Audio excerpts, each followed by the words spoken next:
The history of the Roman Empire holds many mysteries and dramatic turns, but few are as swift and intriguing as the ascent to power of Marcus Julius Philippus.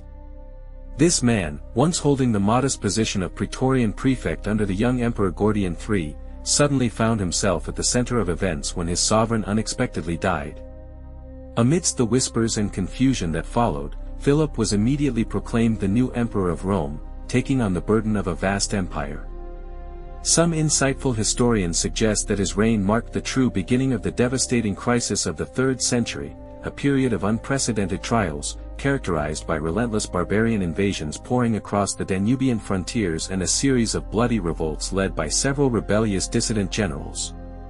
The path to supreme power for this man, known in history as Philip the Arab, was truly extraordinary.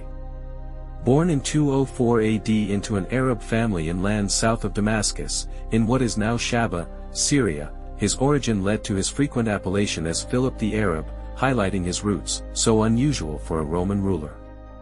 From an early age, he displayed outstanding administrative abilities, which allowed him to rise through the ranks with incredible speed. However, despite his rapid ascent, surprisingly little reliable information exists about Philip's early life and political career, lending his figure an aura of mystery. Nevertheless, given his non-noble or non-aristocratic background, it can be confidently assumed that both Philip and his brother, Gaius Julius Priscus, possessed exceptional competence and considerable talents. They managed to advance successfully in both military and political spheres, despite a complete lack of family connections or advantages that typically opened doors to power in the Roman Empire. Priscus, the future emperor's elder brother, had already achieved a very high position at the court of the 13-year-old Emperor Gordian III. The fateful year 243 AD found Gordian III in the midst of a large-scale campaign against the mighty Shapur I of Persia. It was then, in the heat of war, that his Praetorian prefect Timesitheus suddenly fell ill and eventually died. Although the Historia Augusta attributes this death to Philip's intrigues, modern scholars emphasize that this claim cannot be confirmed and is likely a retrospective fabrication. In this critical situation, Priscus, without delay, persuaded the young Gordian to promote his brother to the influential position of Praetorian prefect. Soon after this appointment, Gordian III himself died, the circumstances of his demise remaining unclear. Perhaps his life ended due to natural causes, but it is not impossible that Philip was behind his death, clearing his path to the throne. The truth forever remained buried in the sands of history, leaving only ominous conjectures about how far the future emperor was willing to go to seize absolute power. Despite the circulating rumors, Philip adamantly asserted that Gordian III had died of natural causes and showed the deepest reverence for the deceased emperor's remains, insisting on his deification. Soon after, the legions proclaimed Philip the new emperor. To consolidate his newfound power, Philip recognized the urgent need to reach the imperial capital immediately. Consequently, he hastily concluded a peace agreement with the Persians, essentially buying it. The Roman Empire was forced to pay a substantial indemnity of 500,000 denarii but suffered no significant territorial losses. However, Armenia, which had served as a reliable Roman client state for centuries, was removed from Roman influence. Entrusting the administration of the eastern provinces to his brother Priscus, Philip himself set out for Rome. Philip's reign began with a new wave of barbarian invasions, this time affecting the Danubian provinces of Pannonia and Moesia. Although the invaders were ultimately defeated, the legions were not entirely satisfied with the outcome of the campaign. Nevertheless, Philip immediately adopted the honorary titles Germanicus Maximus and Carpicus Maximus, and then hastened to Rome. In 247 AD, he reached the imperial capital, where he bestowed the title of Caesar upon his son and proclaimed his wife Augusta. He even deified his own father, who had never occupied the imperial throne. This unprecedented measure was apparently undertaken to further strengthen his power.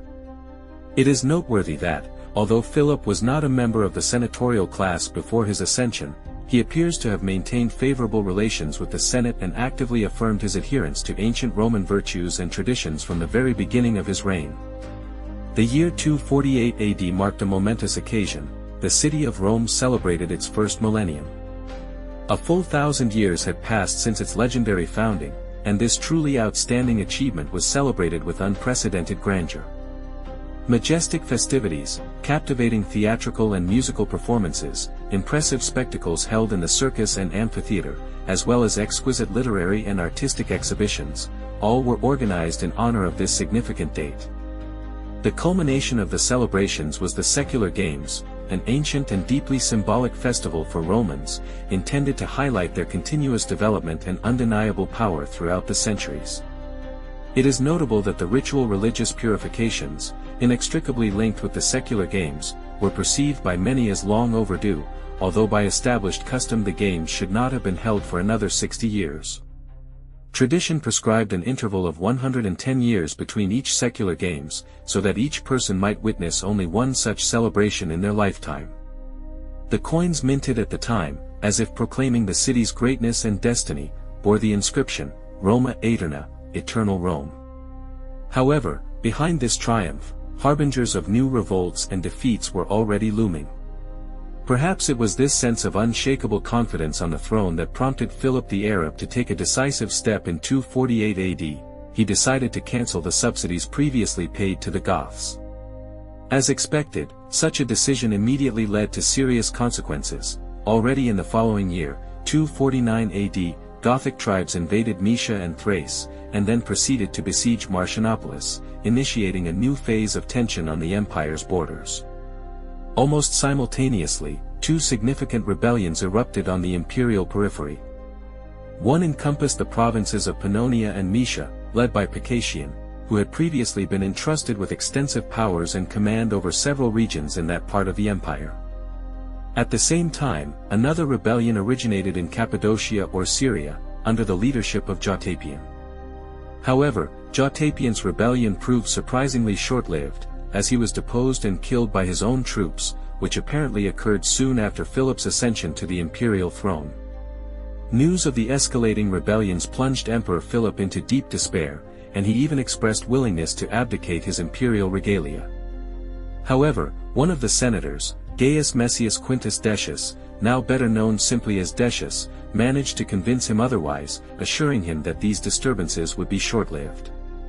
Apparently, Philip heeded Decius's arguments and entrusted him with the responsibility for the defense of Moesia and the entire Balkan region, as well as command of the troops sent against Pacacian. Decius's actions in this endeavor met with mixed success. Ultimately, Decius successfully suppressed Pacacian's rebellion, but this success turned into an unexpected twist for him. His own troops proclaimed him emperor.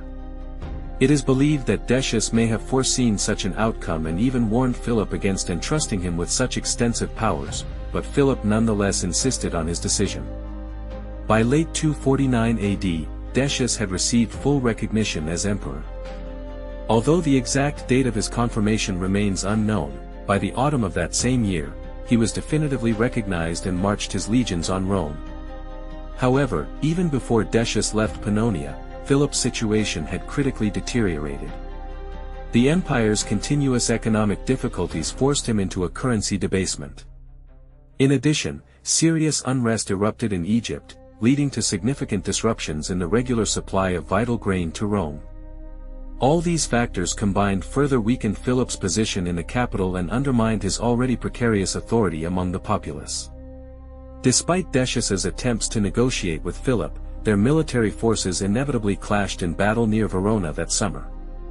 In the ensuing confrontation, Decius achieved an easy victory, and Philip was killed sometime in September 249 AD. Shortly thereafter, Philip's son, who was in the capital, was also put to death by the Praetorian Guard. These dramatic events inevitably lead to a question that has long agitated historians: was Philip the first Christian emperor?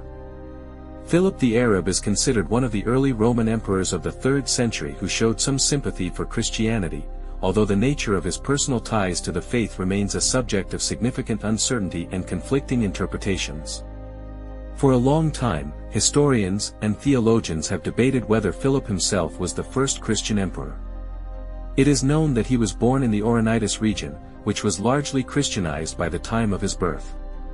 Nevertheless, this spread of Christianity primarily concerned major urban centers. Philippopolis, Philip's hometown, was merely a modest village at that time and, notably, contains no Christian inscriptions dating earlier than 552 AD, which casts doubt on the early and widespread presence of Christianity specifically in his immediate homeland. The most substantial and influential author addressing Philip and his connection to Christianity is Eusebius, who served as bishop of Caesarea Maritima from approximately 314 AD until his death in 339 AD. His monumental work, Ecclesiastical History, contains 5 mentions concerning Philip's Christian beliefs, 3 are direct, and 2 are indirect. Eusebius, in particular, recounts an instance where Philip attempted to attend church during the Easter celebration but was denied entry by the presiding bishop because the emperor had not yet confessed his sins. Furthermore, Eusebius mentions the correspondence between the eminent Christian theologian Origen and Philip and his wife, Marcia Oticilia Severa. An important aspect of his narrative is also the assertion that Emperor Decius launched persecutions against Christians, driven by personal animosity towards Philip, which indirectly indicates Philip's perception as a patron or sympathizer of Christianity. The other 2 references are either direct quotes or detailed paraphrases of the works of Dionysius, the distinguished bishop of Alexandria, who was a contemporary of Emperor Philip. Dionysius, in his writings, pointedly contrasts Philip's tolerant reign with Decius's overtly intolerant regime, and also implies that both Septimius Severus and Philip openly professed Christianity.